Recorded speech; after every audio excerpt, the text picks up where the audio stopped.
The reviews are in for With Love Meghan, and they are terrible. How is With Love Meghan such a flop? I'm going to tell you how right now. Let's talk about it.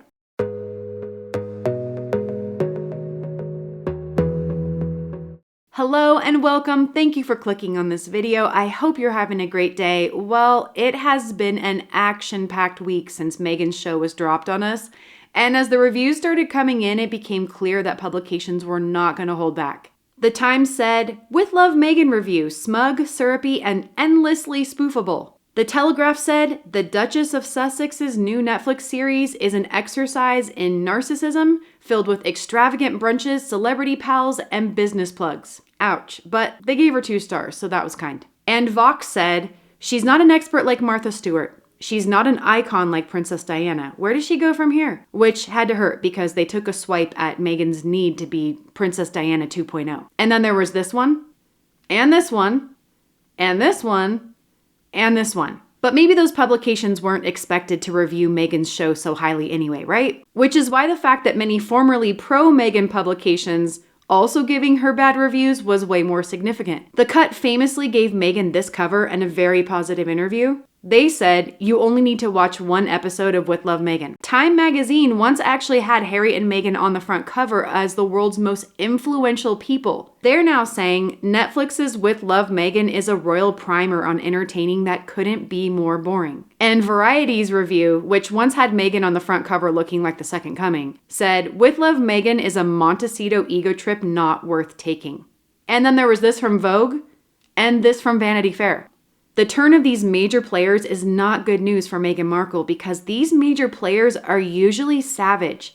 They will keep covering someone positively if they think it will give them something. This means that they feel that superficially covering Meghan Markle in a positive is not going to get them something beneficial anymore. And that should be extremely concerning to Meghan and WME. So, what went wrong with Love Meghan? Besides the fact that it was incredibly boring, I went into it thinking, oh, I could do this. It's 8 episodes. They're not so long. And I don't think I've ever tried as hard as I did in my life to watch any series. And it was torturous. How can TV be torturous? So let's go through the top reasons that this show was a flop. Starting with the first one, you cannot have a show if you don't know what the show is.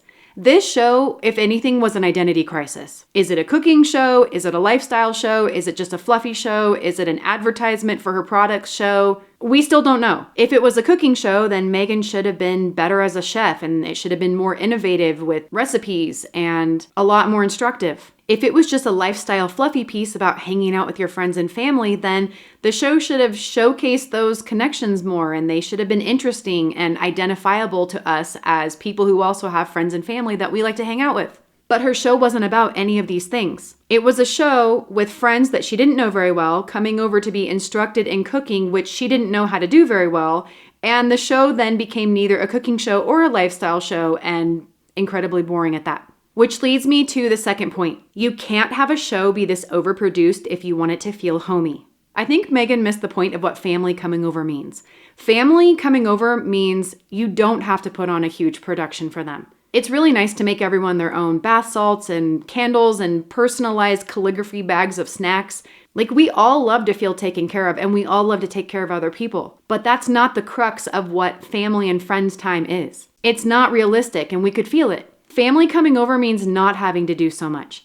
We all know that we've made a really good long-term friend when they can come over to our house unannounced and meet us in our PJs. We don't need a ton of fanfare when we have family over because it's not the pomp and circumstance of the event, it's usually the connection with the family itself. The feeling on With Love Meghan was that Meghan didn't have very many real moments with people that she said that she was closest to. And these were people that she had said, I've known you for 15 years. These are long-term friendships. And instead, the moments with her closest friends were filled with materialism and instruction and busyness, but not a lot of heart. And that actually made me feel really sad for her. Which leads right into point number 3. You cannot showcase friends if you don't have friendships. Every supporting character that came on this show, and that's exactly what they were supporting characters. They were not equal friends in a friendship type of a show. Each character got the same note. They got the same script. And it was, come on the show, gush about how amazing Meghan is, set her up with a ton of compliments, and ask her questions that will make her look good. It was not realistic at all when it comes to friendship, and it made it not fun to watch. She had a friend named Daniel that she said was her friend for 15 years, and it was painful because she knew so little about him. And it was obvious that the friendship was very one-sided, which made sense because he was her former employee, basically, by being her makeup artist. So there was always a power balance that was there in that friendship, and it just came out on the show. Mindy Kaling gave an Emmy Award-winning performance of trying to set Meghan up to look relatable, and every single time she lobbed her one, Meghan missed. The interactions on this show raised so many questions about how well these people know each other. How well do they know Meghan? Do they know Meghan at all? And it's not clear why these were the friendships that were so important enough to be featured on the series that was so importantly going to show us about friendship and lifestyle. And I think that that was part of the backfire because it did show us a lifestyle. It showed us a lifestyle of fake friendships and fake interactions that we wouldn't want, which guaranteed was not the feedback that this show wanted to get. But the bottom line is having a lifestyle show or a cooking show be filled with scripted moments that are just meant to set up your host to look good does not make it interesting for the audience. Which segues into point 4. You cannot spend valuable showtime clapping back at the media. Meghan is stuck in a cycle right now of making so many things that she says and does a response to something negative that the media has said or something that's in the media. And her doing this has made her lose the point of making a show. This show became too much of a series of PR responses, and it lost its purity and its intent. She broke the fourth wall of her show often, kind of as a response to the constant accusations of her being a workplace bully. You know, like, she's not a bully. She asked the director if he wants coffee. And there are scenes when she goes on about the beauty of something on the inside if people would just give it a chance. And another scene where she says that things that are broken can be put back together. And we know that these are statements talking about how victimized she was with the royal family and how unfair it is that she hasn't had favorable press. And can someone just give her some favorable press? And whether she has a point or not, or if it's valid or it isn't, the one thing that's absolute is that this has no place in a cooking show, especially if you want to keep your audience. Like, we can see through it. Audiences are just not as impressionable as they used to be. Going over to point 5, you cannot host an instructional show if you do not know what you're doing. That should seem basic, but it has to be said. My goodness. She made bath salts and she put the essential oils directly in the mixture without diluting them in a carrier. And that's not the end of the world. Well, it is if maybe some people replicate it. But the bigger question is, how does that happen? Where was her crew? Whose job was it to go online and figure out the recipe for bath salts? Because we know it's not Meghan's. If it was Meghan's job, she would have caught that because she would have known the recipe. And this is the problem in so many places of this show.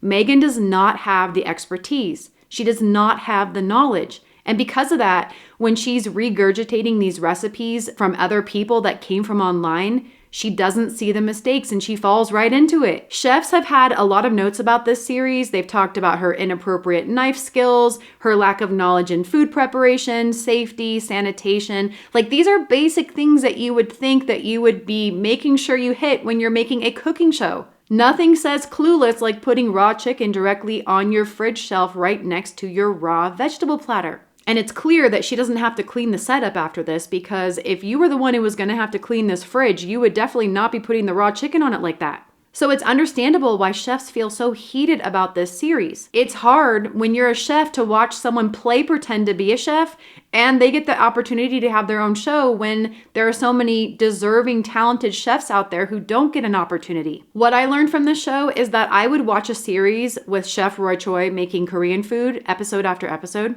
When he said that you could pickle strawberries, that was enough for my brain. And now I'm really curious to know what they taste like myself, which leads me to the next point. You can't make a show that offers nothing new. The entire reason for a cooking show is to do something new and exciting with food, like your own stamp on food recipes, your own stamp, your own flavor that you bring to things. But Meghan took things that already existed online, like the ladybug snacks and the rainbow fruit platter, which were both very beautiful, so kudos to whoever created those. But when they took these things, they made Meghan look dated, like she was stuck in the 2010s somewhere. Where were Meghan's family recipes? Where was the chance to get to know her? Where were some of the dishes that made her who she is? I don't believe that she just went to Jack in the Box and ate TV dinners. There's way too much evidence on the internet that shows that that's not true. She told a story about her mom making soul food for her as a child. Gumbo. Where was the gumbo? Where were those things? What about her husband? What about his background? What about the recipes that have meant something to him? And how did the recipes that meant something to her come together with the recipes that mean something to him? And how do they now influence their family and their children? What she did make instead was sterile. It was sometimes beautiful, but the sterility was the meaninglessness of the context. You know, why are we seeing things featured on a show that we can just see with a quick Google search online? These recipes and these creations didn't say Meghan. They just said, someone knows how to Google. And then Meghan chose from a list of things that she thought would look the most beautiful, but they're empty. Which leads over to the next point. You cannot be taken seriously if you literally take pre-packaged food out of one container and put it in fancier packaging with calligraphy. There was a scene where she took peanut butter pretzels and she just took them out of the package they originally came in and then put them in a new plastic bag and then tied a fancy little tie on it with a calligraphy saying peanut butter pretzels. And it felt really symbolic. Her version of elevating something is fake. It's taking something that already exists, that's created by someone else, and putting it in a different bag solely for the purpose of making it look fancy and then taking credit for it. And I promise you, this is a preview of what we're going to get from the products that she's going to sell on her website. The jam that she is going to sell is going to be the exact same jam that comes from the manufacturing plant that makes jam. And she's just going to take it and put it in a fancy little package and sell it to you at an astronomical price. And she's literally showing you the method right now. Take something that already exists, pre-package it with some pretty fancy calligraphy, and now it's worth more. But is it? The problem that Meghan is having is that these methods may be used to work, but they don't work anymore because people have gotten too savvy. And rounding out the last point, you cannot have a good show without a charismatic host. And unfortunately, Meghan just isn't that. There were so many scenes where she didn't even make eye contact for minutes and she didn't connect with the audience, and you'd think, like, hey, you have this show, you are fighting for your life on Netflix, you want to keep your contract. You're going to have to do more than just shuffling past the camera with ingredients, kind of like going through the motions. If you're not a chef, and you're recycling other people's food creations and relying heavily on other chefs to come in, and you're literally moving food from one bag to another, then you had better be the most captivating entertainer in the world, which she was not. The whole thing was just a huge what were they thinking. On a positive note, this show was beautifully filmed, the art direction was well executed, the crew did a fantastic job with aesthetically setting the scenes, and it could not overcome how flawed the entire premise of the whole show was and how badly their host botched the production. And I'm also convinced that the crew was not on Team Meghan, which she recently said the crew was 80 people. That is such a large amount of people for that kind of a production. But there was this microwave popcorn bag in one scene where Meghan was making homemade corn on the cob popcorn. And we never find out why this bag is here. Like, why, if we're making homemade corn on the cob popcorn, then why is there a microwavable popcorn bag sitting on the counter? This absolutely would have been caught in production and reshot. 100%. And if it wasn't by some crazy fate, it would have been caught in editing and it would have been removed. Because your job on a show is to protect the production at all cost. You don't want to be criticized. You don't want to look sloppy. You don't want to look unprofessional. You want to keep your job. You want to hope that there's another season. And having this microwavable popcorn bag sit here and make it through production and make it through editing made Meghan look fake. And I'm convinced that there was absolutely something going on set that has not been disclosed, that we do not know. There's some kind of friction because mistakes like this, especially with 80 crew members, just does not happen. But these are all my thoughts. What are your thoughts? Let me know in the comments below. Please like and subscribe, and I am wishing you the best rest of your day or night ahead. I will see you next time. Bye!